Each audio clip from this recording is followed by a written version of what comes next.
एक छोटे से गांव में एक गरीब पत्थर काटने वाला रहता था। वह दिन भर कड़ी मेहनत करता, पत्थरों को आकार देता, लेकिन अपने जीवन से संतुष्ट नहीं था।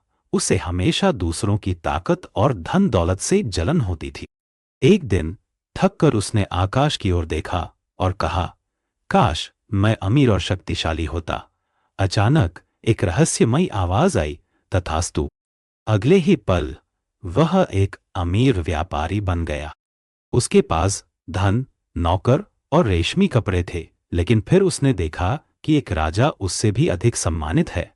उसने फिर इच्छा की, काश मैं राजा होता, और उसकी इच्छा पूरी हो गई। राजा बनने के बाद वह बेहद शक्तिशाली महसूस करने लगा। लेकिन जल्द ही उसे महसूस हुआ कि सूर्य की तपिश उसे भी पसीने से तर कर देती है। उसने सोचा, सूर्य मुझसे भी ज्यादा शक्तिशाली है, और उसने सूर्य बनने की इच्छा की। वह सूर्य बन गया। सूर्य बनकर वह अपनी किरणों से पृथ्वी को तपाने लगा। लेकिन तभी एक काला बादल आकर उसकी रोशनी रोकने लगा। उसने सोचा, बादल मुझसे भी ताकतवर है, और उसने बादल बनने की इच्छा की। वह बादल बन गया।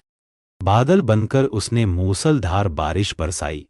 लेकिन फिर देखा कि एक विशाल पहाड़ अड़ी खड़ा है, जिस पर उसकी बारिश का कोई असर नहीं हो रहा। उसने फिर इच्छा की, काश मैं पहाड़ बन जाऊं, और वह दुनिया का सबसे शक्तिशाली पहाड़ था।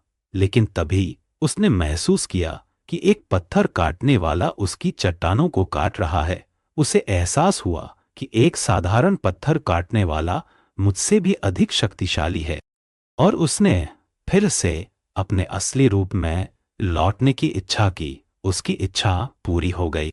उस दिन से उसने अपने काम को गर्व से करना शुरू कर दिया। उसे समझ आ गया कि असली खुशी और ताकत किसी और की तरह बनने में नहीं, बल्कि स्वयं को स्वीकार करने में है।